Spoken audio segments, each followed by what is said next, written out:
All right, we are live on Facebook. So we're going to stand up here for a minute, guys. So before we start off the Q&A, we have Jason joining us, and you guys are going to get to really know him well if you don't tomorrow during his talk. Cliff and I are up here as well, and Paul, who just spoke earlier. And every year, Cliff and I do an inspiration award, and last year we went to John Meadows. If you're here for that, or if people are tuning in on Facebook Live right now, that was pretty cool. It's kind of emotional. John's an emotional guy, but we knew that John was the perfect first recipient. He's here, and he did a lot to further the sport, and still does, whether it's as an athlete or a coach or a human being. John was a perfect person. So last year, as soon as the event's over, Cliff and I were like, so who do we want to have for the second one? And we immediately knew the perfect person. And the reason all four of us are up here is because this person has been very important to us as coaches or athletes. So to kind of give you an idea of what this person represents to me, there's people in the industry that set a standard, and there are people that move the industry forward. Natural bodybuilding, assisted, it doesn't matter, right? It's all one sport. And I remember back when I first started coaching people, 2007 to 2010, I was reading a lot of different magazines, Flex, Muscular Development, we're on the MD boards all the time, we were all there. And I also read natural bodybuilding magazines. Let's see, I was little back then. I mean, I'm not big now, but I was like 155 pounds when I stepped on stage, because you prepped me. So I looked at a lot of natural athletes, and I thought, man, who do I want to emulate? Because back when you do that, you think, man, how can I make my physique look like that? And this person was constantly showing up shredded. You had to be shredded to beat this guy. So he set a standard. And then moving forward as a coach, Cliff, you and I, we're like, dude, our clients have got, after 2010, our clients have got to be shredded. So there was a new standard set. And that, to me, that's what stands out to me. Someone inspired a generation of bodybuilders basically since 2007. And I know it's impacted all of us here.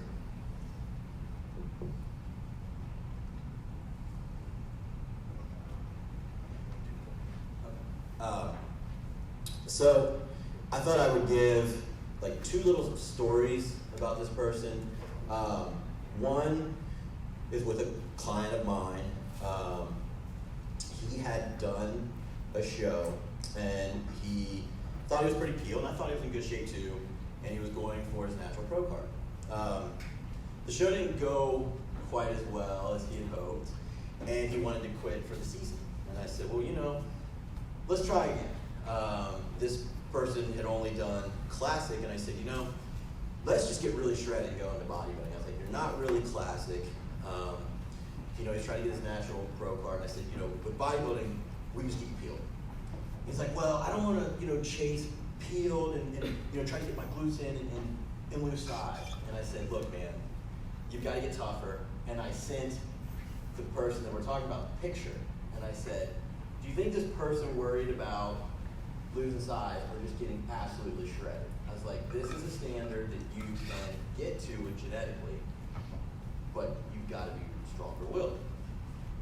So he stopped fighting me, let me cut calories more, we pushed hard, and he ended up winning both his card in classic and bodybuilding. So, he was like, and then later he was very appreciative. He's like, thank you for showing me that picture, I really appreciate that. And I was like, perfect. As far as myself, I think some of you know I have an IFBB pro card, so I went a different direction. But I'll just be candid with you, I was natural till I was 34. Going that route was only something that was, important to me, but I always competed natural, even in junior nationals and different shows. So seeing this person's picture, when I got back into bodybuilding around 2007, it was just like, whoa, like no one was getting this kind of lean where I competed. And so, I think I posted somewhere on a board one time, like, that's the standard I'm trying to go bring to the NPC. And around 2008, I kind of nailed it as a band. I wouldn't say I was as lean as this person, but it raised my game.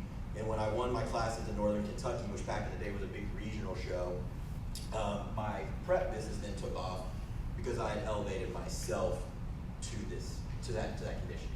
I didn't, like I said, quite match it, but it was as close as I had gotten, and it drove me. So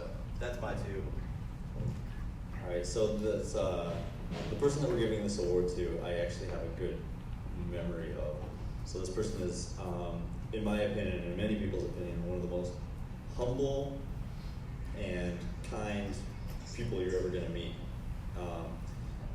Everyone this person talks to says, oh, one of the most humble people. And I think that sometimes people associate humble competitors with not necessarily always being as fierce.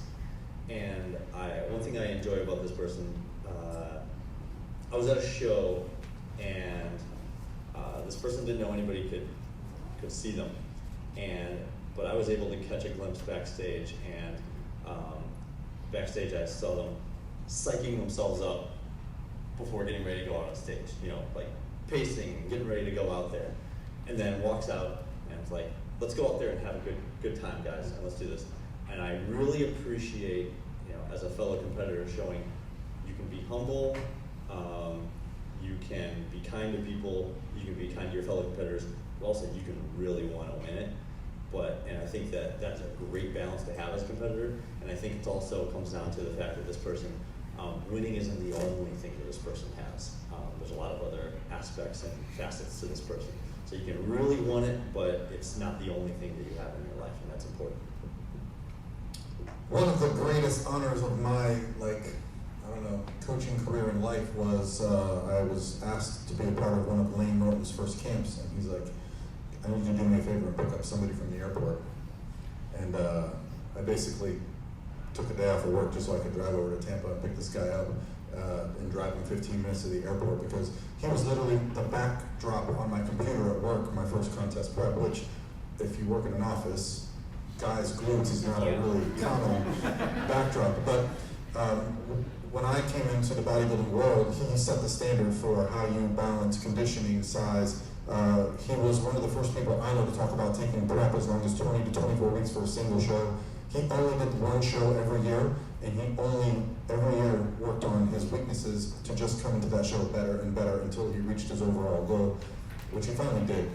So, a little bit lower. So, that honor of spending time with him, I learned what you learned was just when you look up to somebody so much and you sit down and have a conversation with them and they make you feel better about yourself, like you're doing something nice for them, it just puts you back, and it just makes you realize you can be great and you don't have to act like you're great. And so I've had the privilege of working out with this guy, talking about family, talking about career,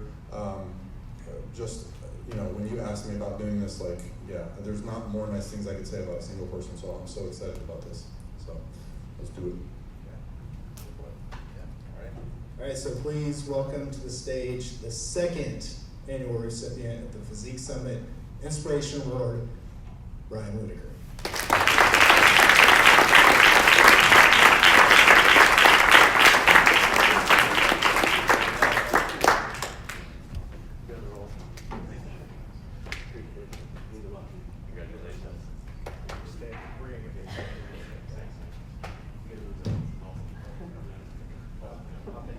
So you're standing, no, he's not standing by you.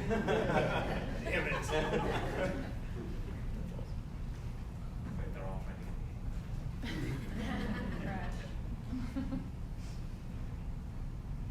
Awesome. Give Brian another round.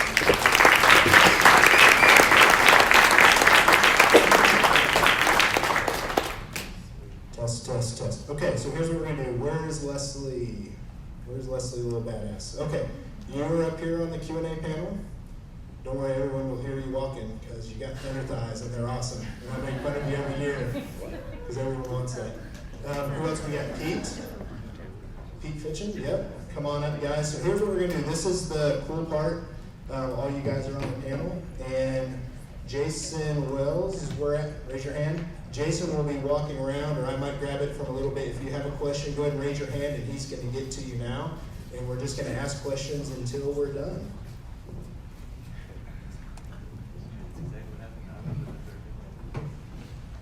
Who's got the first question? All right, who's got the first one? Do we have a mic, or are we just going to shout the question? Yes, sir. How do you guys feel about periodization as you're going through prep. I know what I did with John. That's because we're live on Facebook. So I know what I did with John as far as my prep went and periodization, and I prepped with him for about 20 weeks. But how do you guys feel about changing up the workouts as you move through prep, or do you like to just keep it the same throughout prep without making a lot of changes to training? I'll say this, the first training protocol that I was put through in prep was nonlinear periodization. Still love it, still use it, but there are times where I feel like I will pull somebody off of that if I feel like they're starting to struggle with hitting their reps and it's starting to mess with them mentally. I'll put them more on an RPE-based program, but I don't think it's the only way to do it, but it's worked for me. Some clients prefer it, some don't, so yeah, I love it. I'll just say as a competitor, I definitely prefer periodization throughout prep. I don't ever really go away from it, even when my strength starts to decline. I think there are periods when you could say, yes, this is too much for somebody, but I haven't really hit that as an individual. So I think the importance of a good coach is they can recognize that and pull you away from it, but for me personally, it's not something I've dealt with. I think it also depends on how long your prep is. If you have a really long prep, then probably so. If you have a 12-week prep, a shorter prep, you'd probably be okay with just one workout. Okay, who's got the next question? Make sure you raise your hand so I can get to you early. Who's got the next question? I've got one on Facebook that was sent in while we wait for the next one. So someone wanted to know what's your best for each of you. What's your best tip for staying organized, whether it's in business or with your own personal training? What's your best tip? And anybody can start that one off. The number one thing that's helped you is what the question was. Number one thing to help you stay organized. Workouts, business, your physique, the number one thing. So number one thing to stay organized, I still write out lists. I still write everything down. I write down, I still track macros with a pen and paper and calculator. I mean, everything is written down, workouts, macros, everything. So yeah, I write stuff down. My answer to that is prioritization. And I'm big on this for not just my bodybuilding career, but how I mesh that with other aspects of my life. So I know what's most important to me, and for me that's family first, and then job, and then bodybuilding. And so in terms of organizing, I know what my priorities are. I know I'm going to spend more time with my kids than I am at the gym and that kind of stuff. So to me, having that pre-laid out prioritization is very important. I was actually going to say prioritization, but there's one more aspect to that also is I would say I think sometimes multitasking is overrated. I think a lot of times people are trying to I'm doing emails and I'm responding to Facebook messages, and I think oftentimes, for me at least, it works best. I'm going to do this one thing, and I'm just going to focus on that, and I block everything else out before I move on to the next thing. I think jumping around usually leads to inefficient time, use of time, as well as just things getting disorganized. So I would say focus on a task and stop trying to multitask so much. Thief. I schedule my day in blocks, so I know I'm going to email from this time to this time. I know I'm going to speak to clients from this time to this time. I know I'm going to video edit. Every now and then Lauren will come over to record a podcast. She'll handle that schedule for me. She'll say, well, I'm coming over at this time to this time. So just piggybacking on what he said, if you're answering an email and something happens over here and someone walks in the door, you lose track, and it just throws off everything. So when I'm emailing, that's all I'm doing. When I'm writing a program, that's all I'm doing. When I'm editing a video, that's all I'm doing. Hopefully, it doesn't always work out, but that's what's helped me stay the most organized. Okay. While Leslie's getting ready to answer, who's got the next question? Sticky notes. Boom. Trust me, they're all over the fucking house. Oh yeah, everywhere. that's bad. It's pretty bad. No, but seriously, you guys know Andy Frisella, obviously. The power list. Are you guys familiar with that? No, tell us. I don't know all the details. He's better about it. But you have 5 things to do every day, and you mark them off every day, and you do that every single day, so you stay on task, and you just get so much stuff done. But look into Andy Frisella. Yeah, you can check out episode 109 of the MFCO Project podcast. Andy goes over the power list. Basically, every day you put your 5 most important things to do, and you check those off the day, no matter what. What that does is you build momentum by winning the day. And the next next thing you know, you build that habit. 2 weeks later, you've done nothing but win days for 2 weeks. Then you start winning months, years, and it's the number one thing that I started doing since 2015, and Leslie is the same way. Except for mine are with sticky notes. Do you have a question? It's episode 107. Episode 107. Okay. I know you. All right, who's got the next question? Okay, coming. Now we're getting rolling. So, my question is actually for Brian. Everything I've ever heard you speak on, I'm always really impressed by your ability to be next level while maintaining humility and a semblance of balance and not being compulsive. And that's really refreshing in this sport and kind of a rarity. And I'm just curious, like, is that something you feel is just who you are? Or is it something that you've trained over the years, and how can other people bring that into their lives? Well, thank you very much. I really appreciate that. And I think a good chunk of that is my personality. So I'm not someone who, constantly seeks the limelight. And in all honesty, you guys probably know around this room, I don't have a very big social media presence. I'm not on Instagram at all. But the reason I competed is really to challenge myself. And the reason I love the sport is because it brings so much out of yourself. And you guys, I really appreciate the stories you told, because when I'm at contests, one of my favorite parts is going up to other people and saying, like, man, you look great. You did a great job. Let's talk a little bit about your prep, and just I love the environment backstage. And so, to get to answer your question, it is my personality just to kind of not attract the limelight and just really challenge myself. But I think when you recognize kind of the bigger picture of things, of how this plays in other people's lives, it's important to encourage it in them. And try to kind of where I am now, I don't know if I'll ever be back on stage. I'm trying to get to the point where I'm just encouraging the next generation of athletes. So I think that's important to kind of recognize where you are in your phase of life. There was a phase when I wanted to win the world title, and that was what I was really focused on. And so I think it does, how I was brought up certainly plays a role in that. My environment plays a role in that. But just recognizing the phase of life that you're in and what's the most important thing to you at that point is an important aspect. So, thank you. Who's got the next question? Yeah. Okay. How do you guys prepare or kind of manage athletes going into their post-show season? I deal with a lot of first-timers, and I hate to say it's a trend, but the post-show rebound, it's happened to me quite a few times as well. So how do you guys kind of prepare athletes to change seasons like that, like mentally and physically? Are you talking specifically for first-timers or everyone in general? Everyone. So we actually brought this up last night at the super VIP round table that we had, and especially with first-time competitors, but not always, there seems to almost be like this, there's this idea like, you just go out and eat whatever you want, it's a good time.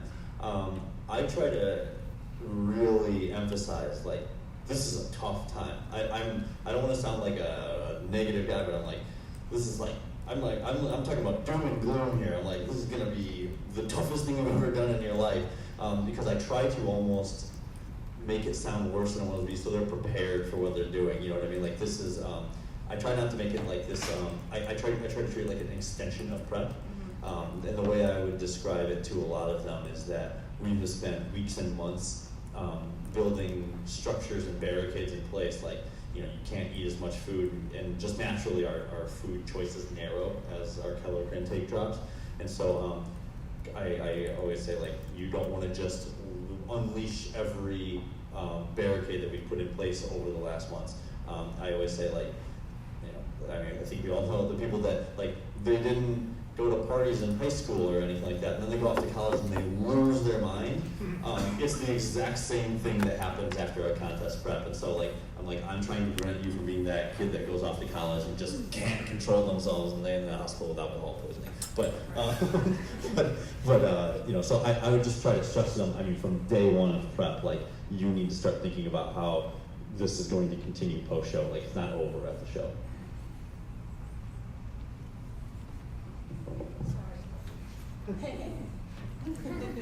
So one of the best things that I did after my shows last year was I went straight from my prep calories back up to my maintenance calories. And I'm telling you right now, it saved me from binge eating like crazy. Like, I mean, I was probably 1,300 calories, and I went straight back up to like 18.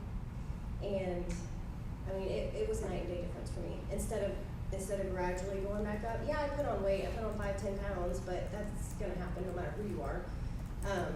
I did have my cheat meal, you know, after the show, well, more like a cheat day or weekend, or, you know, we did it. But anyway, but that helped me more than anything, it really did. And even for my athletes, I try to tell them, you're not done. Like, if you're ever gonna compete again, even if it's 2 years from now, you have to think of it as prep the whole time.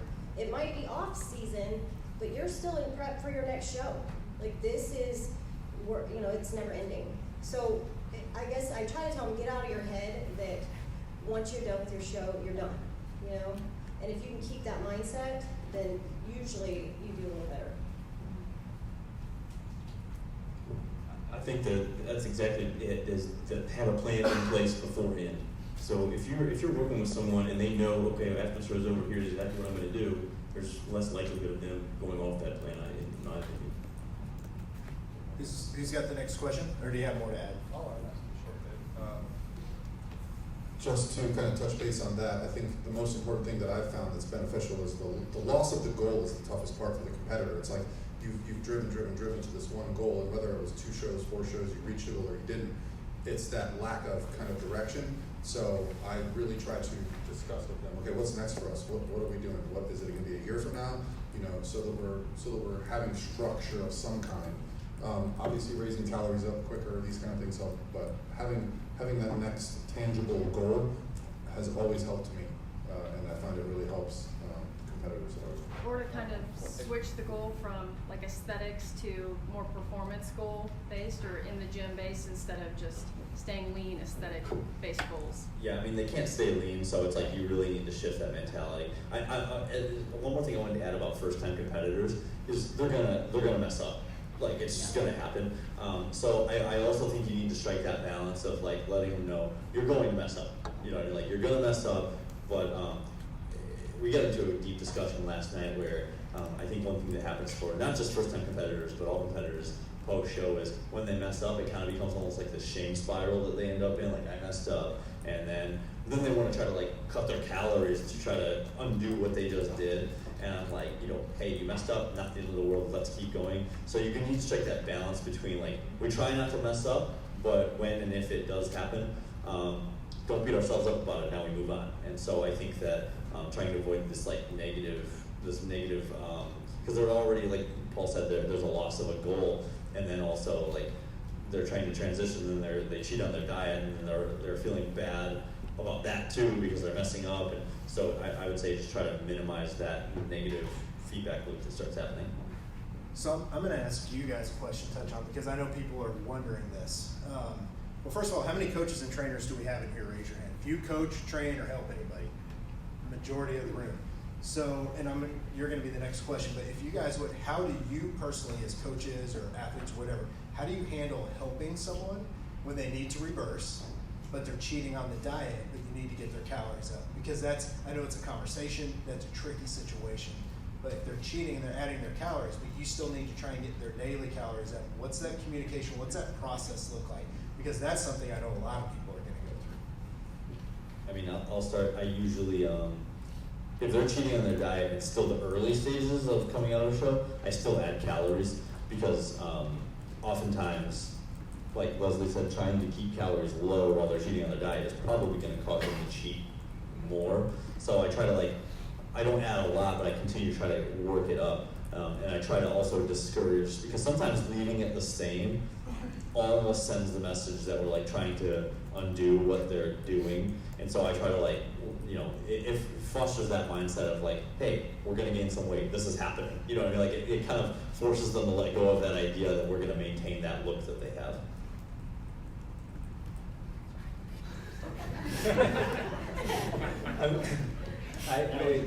I would agree with Cliff on that. I do the same thing. In the initial phases, I push food up higher. But if we're getting food's high and body fat's higher, and it's been a few months and there's still a lot of issues there, I don't think there's any harm in suggesting exploring working with a professional, addressing some of the disordered eating patterns. And getting those back to normal. I mean, you know, I'm not an eating disorder specialist, but I have definitely referred clients in that direction when things didn't come back to normal post-show, given enough time, you know, and food's higher and body fat's higher, and we're still having issues. One of the things I do, with my clients is I actually give them a cheat meal right off the bat, a weekly cheat meal. So at least they have that to look forward to. So maybe they can kind of make it through the week. You know, I can make it through the week because I have this cheat meal on the weekend. Of course, still up their calories. You know, always up their calories. But that helps. You know, maybe not tremendously because you know you have to go 7 days without it. But at least they do have the light at the end of the tunnel. My favorite thing to do in that situation is find out what that trigger is, or what that food is that they want, and maybe we can include that, or maybe we have one day a week where we're not tracking at all. Because sometimes, I know for me and for people I talk to, it's the mental stress of tracking that's actually the problem after a show. It's not necessarily the numbers. So if you can give someone like a free day, but just try to build it into the construct of being constructive going forward. So like it's not a spiral, shame spiral. Who's got the next question? I know. I'm getting people ready. Lauren. So, since you've started coaching, is there anything substantial that you've changed your opinion on, or just changed your stance on, whether it be just your coaching strategies in general, or just depending on the clients? Probably my favorite topic, because I came into this sport at a time when everything was changing. It had to be flexible dieting, and it had to be HIIT cardio, and you couldn't do fasted cardio, and all these training protocols that were kind of that science didn't show. I've completely shifted. I've tried it in the last couple of years to just get rid of any preconceived notions about anything I have and go, why do we do it this way?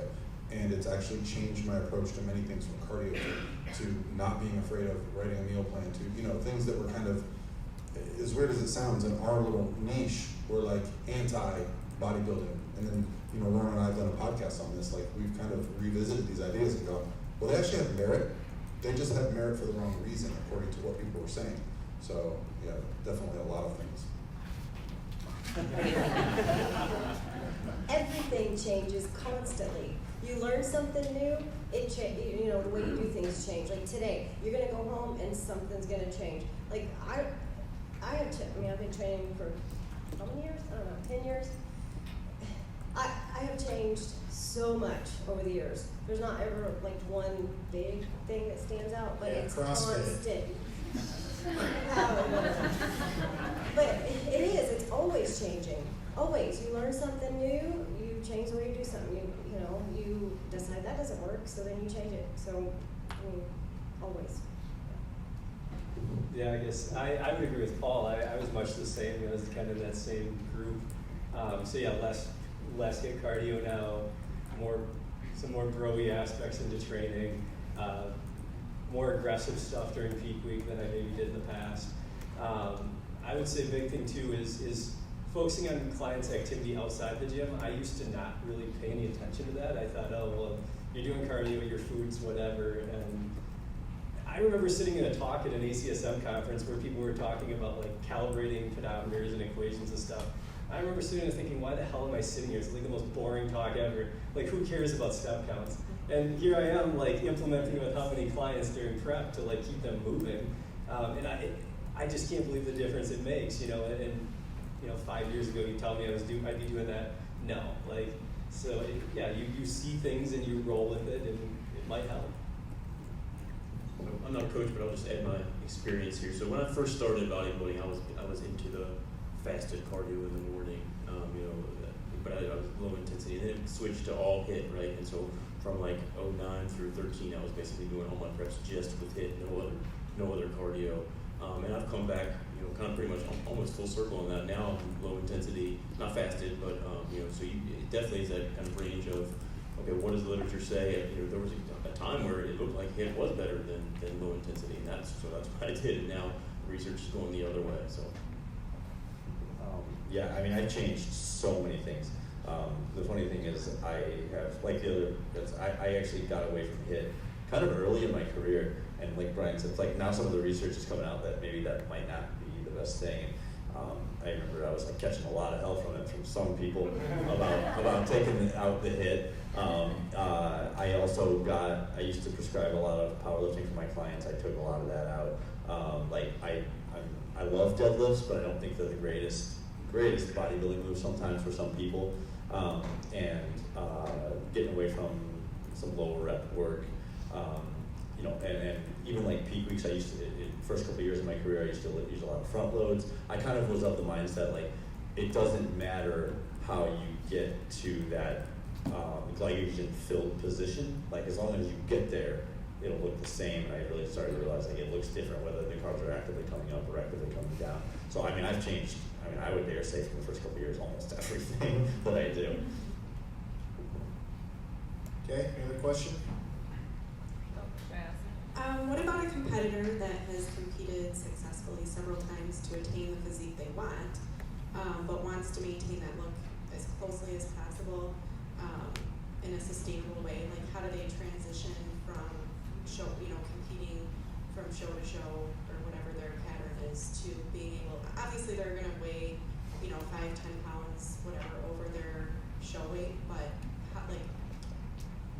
what would you recommend for a client that's looking to kind of retire, I guess, but still wants to attain that look as much as possible? So maintain leanness post-show in a place that they feel good about. Yeah, so last year I challenged myself a little bit with this, so, and I do this a lot with my clients, is schedule something, a photo shoot post-show. Because you can still have a little fun, but at least you're gonna go, maybe I'm getting my picture taken in a few weeks. So, I found that the best thing is when you have another show, you're gonna be really good. But when you take away that last show, if you have something scheduled like a photo shoot, it might just help you with that transition period. Because if you put on body fat too quickly, it can be really hard to get down to that place. But most evidence now is showing it's better to get your body fat up a little bit quicker and not try to maintain conditioning at the risk. But it just also could potentially depend on the person's genetic makeup. Some people can maintain a leaner look a lot easier. Some people have to go through hell to even get close to stage lean. Those people are at the worst risk.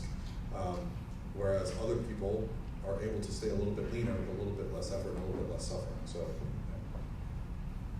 I apologize, my answer is going to be a little bit longer here, but I think that, like you mentioned, like maintaining a look that you're happy with, even with not competing, and I think the look that we're happy with is so flexible.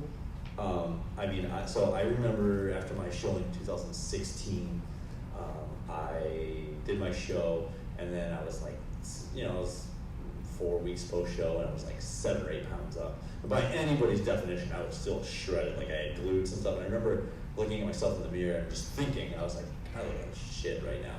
And then I like recalibrated, I was like, no, I do not. I was like, I'm just not what I was.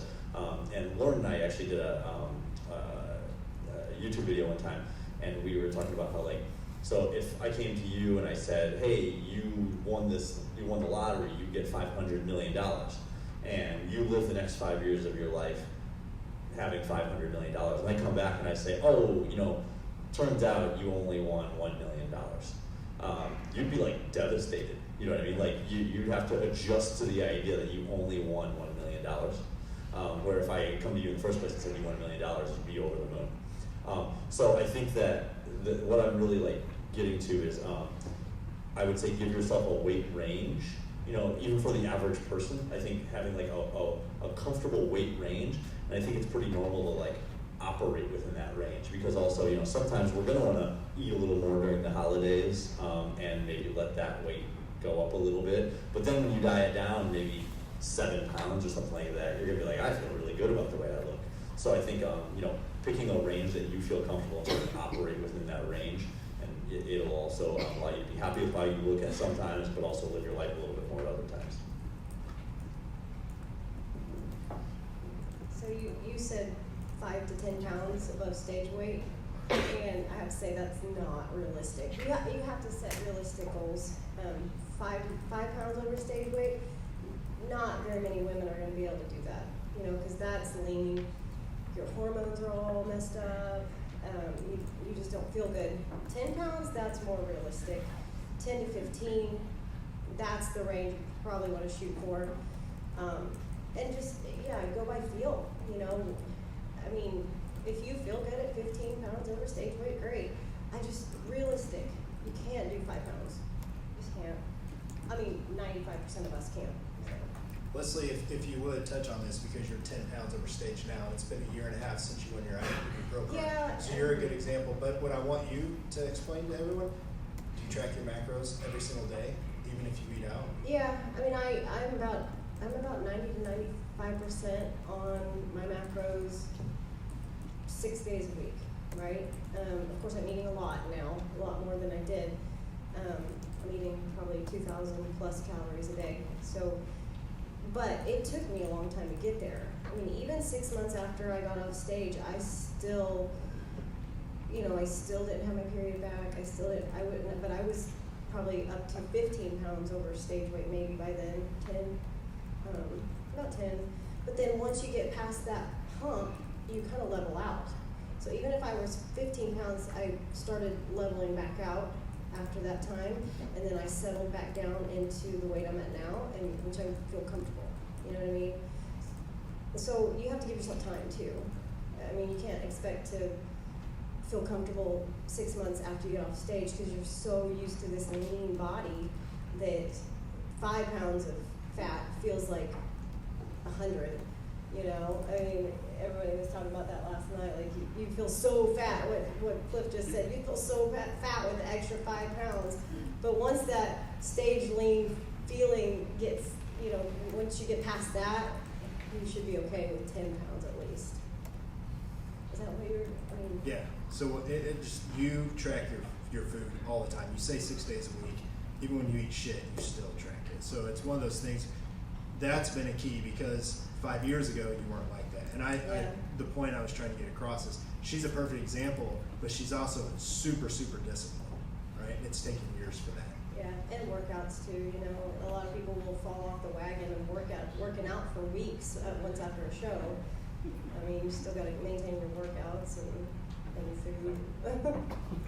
Do you want this microphone? Do you really want it? Are you sure? Another thing that I've found helpful, and it's kind of fit world, is actually weighing yourself every day.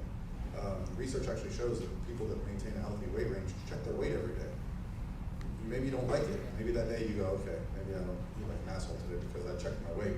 So, I mean, that's another, you know, if you're avoiding the scale, there might be a reason. Okay, who's got the next question?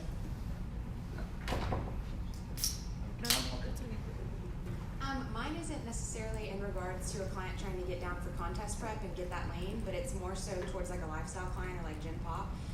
What would be the, I guess, appropriate time frame to diet somebody down and then go back into a reverse if they're trying to make this like a lifestyle thing, but they have, say, 50 plus pounds to lose? They're good with where they're at, but they catch a stall. Do you go until they stall and then reverse and then diet down again till they stall and then reverse? How would you kind of make that work within a client that's still got a progressive goal to reach, but they don't want to be as aggressive as you technically could within those months of dieting? Yeah, I think it's important for most people who are it's very important. Someone who's a lifestyle client, everything you do with them has to be sustainable. Like your contest prep clients, there are things you do with them, you're like, you can only do this for a little short period of time because you gotta do what you gotta do. But everything's gotta be sustainable. So if it's only doable for them to, you know, a lot of times with them, we're doing more diet breaks, we're really breaking it up. And maybe we're doing more extended diet breaks, especially if they have a lot of weight to lose. So maybe they diet and you start to see their like consistency slipping 8-10 weeks. All right, let's just take a diet break for the next few weeks. Like there's not a timeline. So as long as they're cool with it, diet break for a few weeks, you know, then get their focus back and keep going. I don't know that there's a right answer on when to diet break. I mean, obviously if they hit stalls or if consistency starts going down. But yeah, in most cases, if it's a Gen Pop client who has a lot of weight to lose, they're probably going to need some breaks along the way in order to get there. I work with a lot of general population clients, and I agree with what he's saying, but also, I mean, depends on how much weight they have to lose, but if they stall out and you've got them eating, you know, pretty minimal, they're sticking to everything, they're doing quite a bit of cardio, then at that point, then I would take them through a reverse. I mean, some people, it may not be for 6 months to a year. You know, if they've got a lot of weight to lose and they're losing just fine, don't mess with it, you know? But then once they start stalling out and you've made changes, you know, you've got them on the maximum cardio that they can do and the lowest calories that they can do mentally, you know, then that's when you need to go back up. I'm going to go ahead and answer this one a little bit because, as you guys know, I have a lot of gym pop clients. We actually have the perfect example in here, which is Jason Wells. I don't know if everyone knows Jason. Jason lost like 220 pounds, and he didn't do it all in one shot. So what you're talking about is 50 pounds, or maybe someone has 100 pounds. What you have to do is you have to keep dieting. Now, most of the time, I didn't change his diet for a long time because his adherence was through the roof. So he lost a ton of weight. But then when I did start dropping his calories to the point where he started adapting, he started slowing the fat loss, and it started to become to the point where he wanted to eat more food. It's somewhere you can't adhere to it. So then we reverse dieted up. And as we all know, there's this unicorn area when you start reverse dieting. If someone sticks to the diet perfectly, they're more than likely going to keep dropping weight.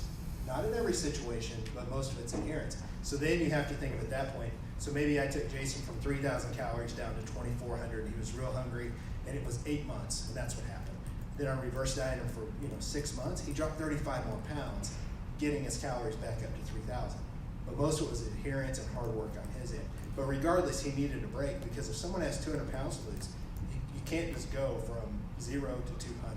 Like you have to break it up.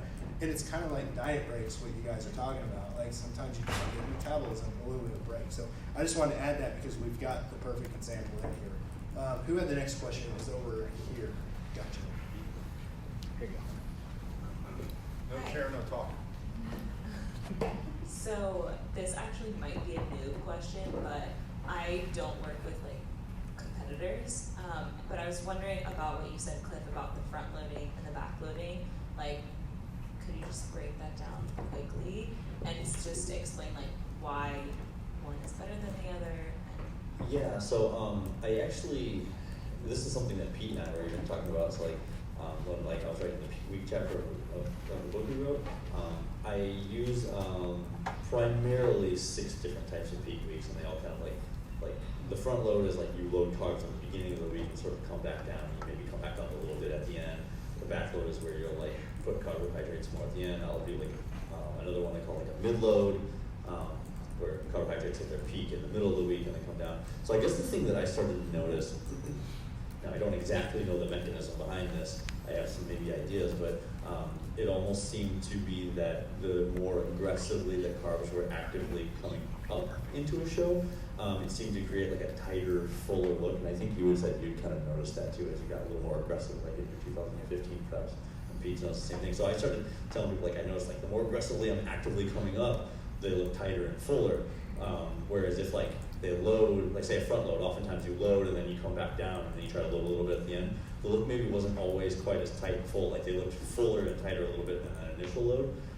I mean, I guess one idea that I have is like, a lot of things in the body have like mechanisms where there's compensation mechanisms, like there's glycogen supercompensation, where if you deplete glycogen, you can load, you have a greater load capacity, the body creates that. And so it's almost as if like if you come from a depleted state to a carved up state, you are gonna have the ability to maybe hold more water inside the cells and inside the muscle. Now I don't know that for a fact, but it's almost what it appears to be. So then like if you come from a less depleted state and then try to do the same thing, it's not gonna have that same impact. So I noticed like the way I arrange the carbohydrates throughout the week provide different looks. So like I'll tend to do some, a front load for like a bikini competitor because they don't necessarily, depending on how muscular they are, they don't need to be. Yeah, that's Paul's. But depending on the person, but the different type of look they need will dictate the type of peak week they need. So so I think that this is kind of one of the tools in the tool bag is to create different looks through different types of peak weeks. I was going to say too, one thing I have a lot of clients who are like, how the hell do you know, like, why did you pick this over this? One thing you can pay attention to is how do you look in relation to like a refeed day? Because if you're someone who, it takes a few days to like, you look watery and it doesn't look good for a few days, doing a front load or a mid load might be a better option. Where if you're someone who looks better after a refeed day, you know, you probably want to be loading later in the week. And you know, if you have time to test it, like test more aggressive refeed day or test a couple high days in a row, and you know, you can test it out ahead of time and see. I mean, that requires being ready early, but at the very least, you can look at how you're looking around a refeed day to kind of know what portion of the week you may want to be putting your carbs highest. Yeah.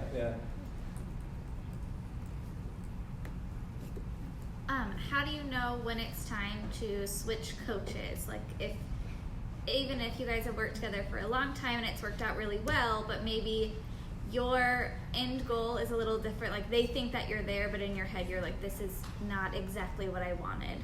Like, I wanted to go farther. Do you mean farther in terms of like placings, or farther in terms of like the way you look? Like your physique, like you think that you could look even better.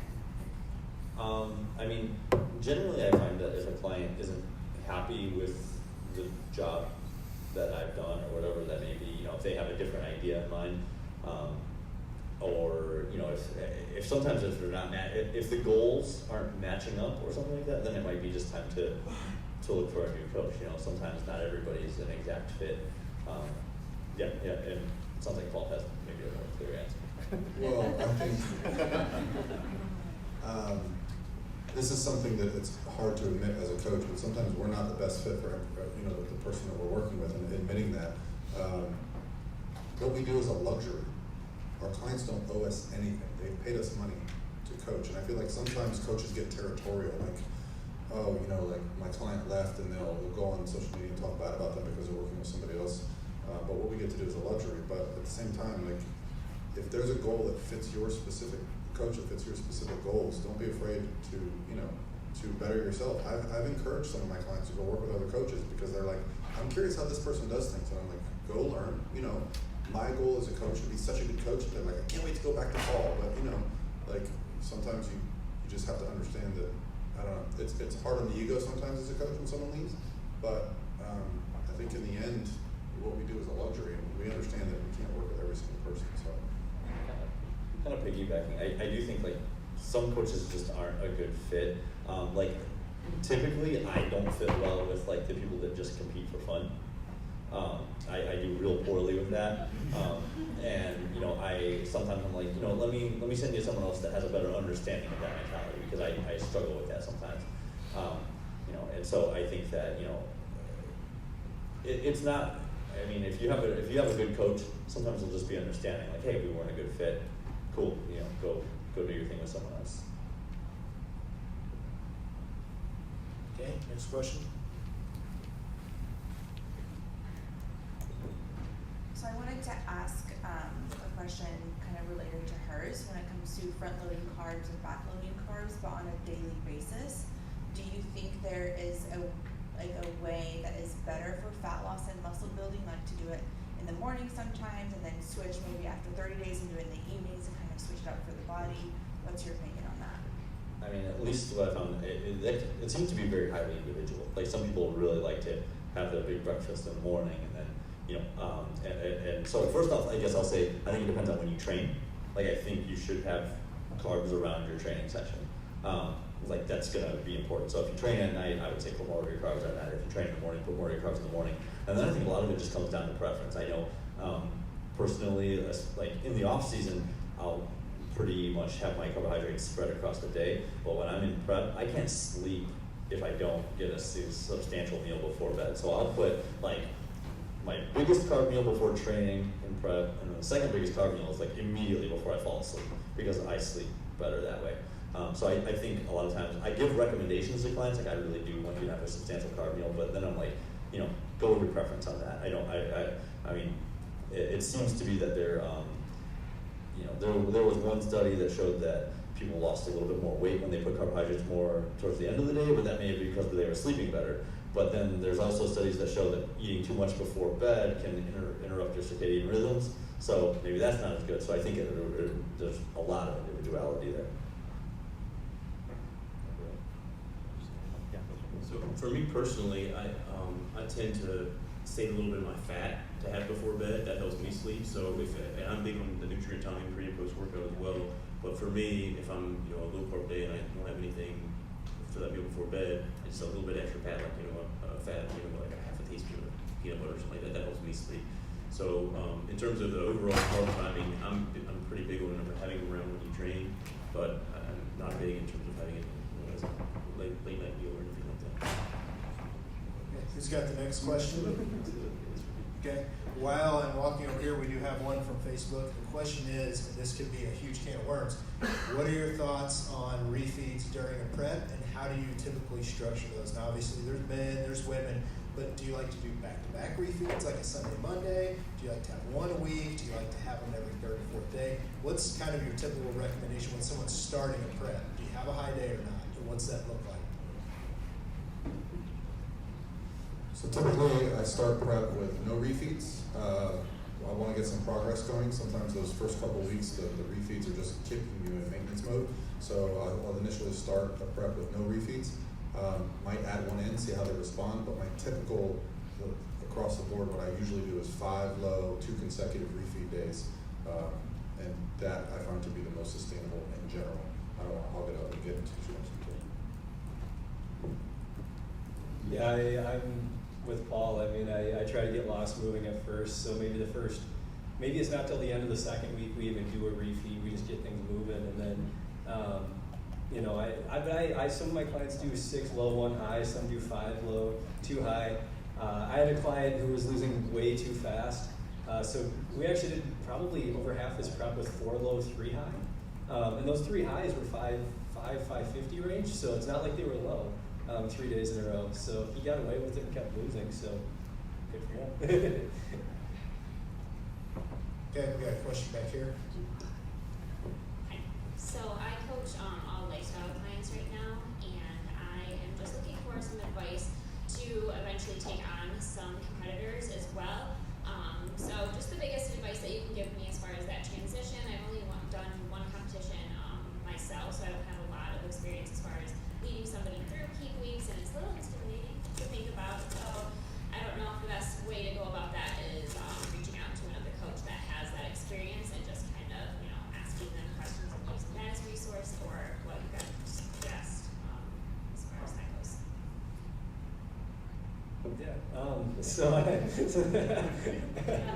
So I think biggest thing is, I mean, you mentioned only prepping once. I would probably try to prep more times, because every prep of my own even has been a little bit different, and then obviously you work with different people and everything. You can see all kinds of different things. I think just having a good knowledge base, being upfront with that person, whoever you're working with, like the first person you ever prep, like be upfront with them. Like first person I ever prepped for a show was my workout partner back in 2008, and we did the same show. Like he and I just helped him, and he trained with me, did the show.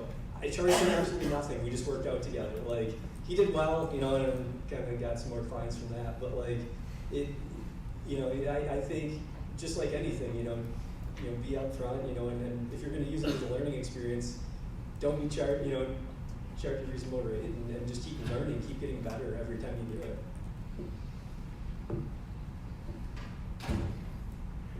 So if you have some standouts, if you have some of your clients that you're looking at that are Gen Pop, looking at their pictures, you might be able to identify, like, wow, you have a good look. Have you ever thought about competing?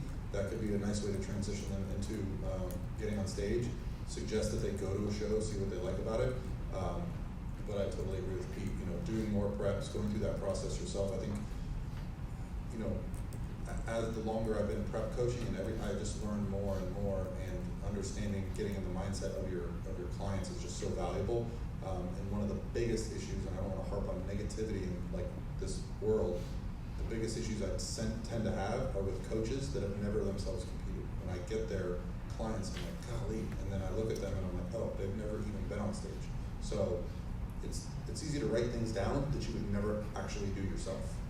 So if you experience that and go through it, I think that helps, because competitors, they want they want a slight guarantee of success because they're going to go. It's a lot of effort. So to go into that completely blind, I don't know that many people would be willing to do that. Yeah, I mean, I think these guys both hit it on the head. Like, I think starting with the people you have and saying, hey, have you ever thought of it? Because since you've only done one show, I actually helped a couple of people compete when I had only done one show, and I wasn't even sure if I was qualified to help, but I just knew that I knew more than they did, you know. And so I'm like, yeah, we'll figure this out together. So I think in the beginning, sometimes I hear people say they want to get their prep business off the ground, and you know, like seasoned competitors aren't gonna. Realistically, they're not gonna trust you. You know what I mean? Like it's just the kind of the fact of it. So it's like you need to start with like first-time competitors, and you know, sort of like turn people into competitors that you think have that knack for it and the want to do it. And then as you prove yourself as a coach, then more seasoned people will be like, all right, she knows what she's doing. Then I'm gonna come to you. I was just gonna add one more thing. I think too, Paul hit the nail on the head too, just going through the process multiple times yourself, because I've had, and, you know, it's October, November, there's a lot of shows right now. I've had multiple times in the last few days clients who are very close to shows who feel really terrible and everything you would expect them to feel when they're a couple weeks out. And I think being able to say, I can relate to you, and like, you know, like, hey, yeah, when I'm really lean, I feel this also. Like I've been there, and this is okay. I think that means a lot to a, you know what I mean, to a client, you know, versus if someone's never been there. You can read about it in a book all day long until you've been staged and you don't know how terrible that feels. I guess one thing real quick was start out with one. Don't take on more than, because it's stressful, you know. And if you take on 2 or 3 and you're doing it for the first time, you may blow your brains out. So one, and then maybe add another one in another year or so. Okay, we got time for a couple more because Grandpa Paul's up there trying not to fall asleep. He's got the next question. Okay, I'll wait over there. Wow, I'll make my way over there. Another one came in from Facebook. Someone on Facebook wanted to know, what is the goal that each one of you have that's most important to you for this year? And Brian, everybody wants to know when you're going to get back on stage. So there you go. Repeat the question. He was joking. What's the number one goal that each one of you have that you're focused on this year? Whether it's physique-related business, what's that number one goal? Oh, I thought I had like 30 seconds. I don't like saying this out loud because, especially considering the people I'm sitting over there and looking at, it's a weird goal for me to say. But I was trying to figure out a way to years ago kind of set my patterns and thought processes and decision making towards this goal. And when you say this out loud, it's going to sound ridiculous, but my goal is to become the best coach in the world. Now I realize it's not a tangible goal. There's not like a list, but when I make a decision and I think about, okay, am I doing the best for that decision right now? Am I doing what's possible? Being here is actually part of that. Like, so accepting to come to this and be in front of you great people and be around these coaches, I'm becoming a better coach. So like, yeah, that's it. Sounds weird to say. You kind of stole my answer there. So it's funny, I've always kind of said the same thing. Like it's hard to define what that is, but I've always said, like, if somebody came to you and said, you need to win your next show to save your own life, like my goal is to be like, there'd be no doubt who they'd turn to. But I guess if we're just putting it for the context of this year, like John said, I've had quite a long battle this year, 10 months of not training after having mono. My daughter's a little germ bomb and gave me mono. And apparently when you're 35 years old as opposed to 1.5 years old, you don't recover from that quite as long. Yeah. And so like now I've just sort of dipped my toe back in the water of training again. So it's been so long. I was the guy who wouldn't miss a single workout ever, and now I've been off for 10 months. Like I've lost almost an entire year. So at this point, I'd really like to just like feel somewhat like I used to and get back to training hard, because I think we all know like how much of our livelihood it is. So for my goal this year is to like just get back to where I was, which at this point still seems like it's a little ways to go, but hopefully I'll get there. So I'll just start off with saying I have a hard time stating goals publicly. In my early career, I certainly had goals, and this is true for my academic career as well. I had goals. You know, I wanted to publish a certain number of journal articles and get a certain number of grants and things like that. But I would never state those publicly. I wouldn't post it on Facebook and talk to other people and tell them the numbers. And you know, for a long time, and it's okay. I think it's okay for me to say this now. But for a long time, my goal was to win a world championship in the WNBF and in the IFBA at that time. And so, you know, I never said that, but that was my underlying goal. And I think it's important to have those underlying goals and strive towards them. But I'm not big on people saying, I'm going to be the next world champion. And then, yeah, I mean, you got to kind of accomplish something before you start talking about it, in my opinion. So for me, you know, my goals for this next year, and I've actually had some leg surgeries over the past years. I've been bow-legged my whole life, so now they went in and broke each of my legs, and so I've got like 4 screws holding both my legs together. So my goal is to get back to training to where I was before, and actually I'm making some good progress. I'm back squatting and deadlifting the way I want to be, which the doctor tells me I can. So that's kind of my goal, is to get back to where I was in terms of strength and physique. And I know, John, you said people want to know when I might get back on stage. So that's TBD, to be determined. I'm still not sure. I'd love to make a comeback. I haven't formally retired. I always point that out.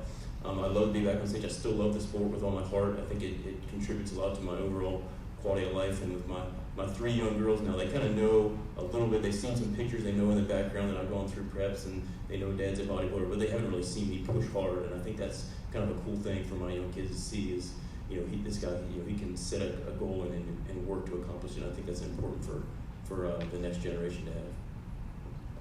Yeah, so mine's gonna be similar to probably Cliff and Paul, just, you know, becoming a better coach. I feel like over the last couple of years I've made a lot of strides in that direction, just more and more experience and more talks, I mean, writing a book, all of that, but just continuing to work with more clients, get better and better. There's definitely stuff I've done with clients this year that I look back and I'm like, I made the right decision, like it's starting to click more. So yeah, just keep getting better, and I'm going to compete with them next year, so that too. This is kind of a can of worms for me. I got lots of goals. I got too many, I think, sometimes. Right now I'm doing the CrossFit Open, and I'm trying to qualify for the Masters Regionals. We'll see if that happens, I don't know. And then I'm doing a powerlifting meet here in a few weeks. And then probably next year I'll actually compete in the new category that they just came out with, the wellness category, in the IFBB Pro. So yeah, that's my plan right now. I got a lot of goals. Ultimately, like I said, People want to know if you're ever going to ride it 150 miles in 2 days again without training. No. My body's just never recovered. I wanted to know, how do you manage a client that struggles with dysmorphia? You know, I have one in mind that does. Like, she looks ridiculous. Like, she has abs all year long. Like, and she sees herself as not the way she is. But I just have to constantly tell her, hey, you look amazing. You look amazing. You look amazing. You know, I think they just need that constant reassurance. I mean, that's the only thing I can really do. Pete keeps talking about sending them to a professional, and I mean, honestly, it's probably a hard pill to swallow for most of them, but it's probably a good idea. Do you find that more with competitors than the general population? Oh, absolutely, absolutely. That's that's 100%. I don't know if general population suffer from that as much, at all, but. Yeah, I mean, Pete said it a few times, but I echo. A lot of times I say, like, you know, because a lot of times that stems from something, and I always tell them, like, you need to speak to somebody, and a lot of times people will push back on you a little bit like that. I don't want to, because a lot of times if somebody has like eating disorders or body dysmorphia, a lot of times you're not even going to be able to be an effective coach for them, because that's going to keep interfering with what you're trying to do anyway. So a lot of times I'll word it to them like this. I'll just say, listen, I won't even be able to be a good coach for you unless this issue is addressed. So unless you go get help for it, I can't keep coaching. Okay, we got, you gonna add more? I was gonna add something quick. Yeah, I mean, I think a lot of people run to a lot of people with body dysmorphia, eating disorders run to competing as a way to like justify their disorders or like feel better about themselves, and maybe they do in the short term because they're dieting for a show and they look better. But once post-show happens, that very quickly unravels and goes very badly. Competing doesn't fix it. Does your client take pictures and send pictures, like update pictures or anything? Yeah, I mean, we're just getting started, but some of the things you said to me, I struggle with it. Sometimes just making them take pictures of themselves and then sending them back to them is like, oh, okay. Like if they see themselves in a picture versus in the mirror, it might help sometimes. Just depends on the individual. Yeah.